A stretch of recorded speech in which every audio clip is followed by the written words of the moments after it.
ಎಲ್ರಿಗೂ ನಮಸ್ಕಾರ. ನನ್ನ ದಿನದ ಒಂದು ತುಣುಕನ್ನ ನಿಮ್ಮೊಟ್ಟಿಗೆ ಹಂಚಿಕೊಳ್ಳೋದ್ರ ಕೊನೆಯ ದಿನ ಇದು. ಸತ್ಯವಾಗ್ಲೂ ಹೇಳ್ತೀನಿ, ಈ 21 ದಿನದಲ್ಲಿ ಮತ್ತೆ ನನ್ನನ್ನ ನಾನು ಕಂಡುಕೊಂಡಿದ್ದೀನಿ. ಸುಮಾರು ದಿನಗಳಿಂದ ನನಗೆ ಅನ್ಸೋದಕ್ಕೆ ಶುರುವಾಗಿತ್ತು, ನಾನೆಲ್ಲೋ ಕಳೆದು ಹೋಗಿದ್ದೀನಿ, ನಾನು ವೀಕ್ ಆಗಿದ್ದೀನಿ, ನಾನೇನು ಹೊಸ ಕಲಿಕೆಗಳನ್ನ ಕಲಿತಾ ಇಲ್ಲ, ನಾನು ದಿನೇ ದಿನೇ ಕುಗ್ತಾ ಇದ್ದೀನಿ ಅಂತ. ಆದ್ರೆ ಈ 21 ದಿನಗಳಲ್ಲಿ ಅಫ್ಕೋರ್ಸ್ ನಾನೇನು ತುಂಬಾ ಡಯಟ್ ಇಷ್ಟೇ ತಿನ್ನೋದು ಹಾಗೇನು ಮಾಡಿಲ್ಲ. ಖುಷಿ ಆದದನ್ನ ಪ್ರೀತಿಯಿಂದ ತಿಂದೆ, ಈವನ್ ಹೊರಗಡೆಯಿಂದ ತರಿಸ್ಕೊಂಡು ಕೂಡ ತಿಂದೆ. ಆದ್ರೆ ಆದಷ್ಟು ಆರೋಗ್ಯವಾದದನ್ನ ತಿಂದೆ. ಅಂಡ್ ಎಕ್ಸಸೈಸ್ ವಿಷಯದಲ್ಲೂ ಅಷ್ಟೇ, ಇಷ್ಟೇ ಮಾಡಬೇಕು ಹಾಗೆ ಮಾಡಬೇಕು ಅಂತ ನನ್ನನ್ನು ನಾನು ಪನಿಷ್ಮೆಂಟ್ ಥರ ಮಾಡ್ಕೊಳ್ಳಿಲ್ಲ.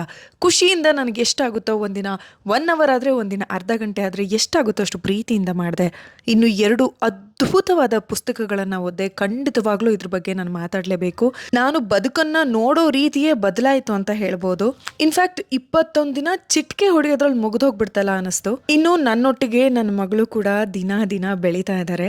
ಅದನ್ನ ನೋಡೋದಕ್ಕೆ ಒಂದು ಚಂದ, ಜೊತೆಗೆ ನಮ್ಮನ್ನೇ ನೋಡಿ ಬೆಳೀತಿರ್ತಾರೆ ಅನ್ನೋ ಭಯ ಕೂಡ. ಹಾಗಾಗಿ ಆದಷ್ಟು ಜಾಗರೂಕತೆಯಿಂದ ಆದಷ್ಟು ಒಳ್ಳೆ ಒಳ್ಳೆ ಅಭ್ಯಾಸಗಳನ್ನು ರೂಢಿಸ್ಕೊಳ್ಳೋದು ನಮ್ಮ ಕರ್ತವ್ಯ ಆಗಿರುತ್ತೆ. ಆ್ಯಂಡ್ ಫೈನಲಿ ನಿಮ್ಮೆಲ್ರಿಗೂ ನನ್ನ ರಾಶಿ ರಾಶಿ ರಾಶಿ ಪ್ರೀತಿ. ನಿಮ್ಮ ಪ್ರೀತಿಗೆ ನಾನು ಸದಾ ಚಿರಋಣಿ. ಡೆಫಿನೆಟ್ಲಿ ಮತ್ತೆ ಬೇರೆ ರೀತಿಯಾದಂತಹ ಸೀರೀಸ್ ಒಂದಿಗೆ ನಿಮ್ಮನ್ನ ಭೇಟಿ ಆಗ್ತೀನಿ. ಹಾಗೆಯೇ ನನ್ನ ಈ 21 ದಿನಗಳು ನನಗೆ ಎಷ್ಟು ಖುಷಿ ಕೊಡ್ತು ಅಂದರೆ ನೋಡಿ, ಇಷ್ಟು ಖುಷಿ ಕೊಡ್ತು. ಜೇನು, what's your name? Papa name? Mamma name? Thank you. ನಮಸ್ತೆ ಮಾಡಿ. Very good.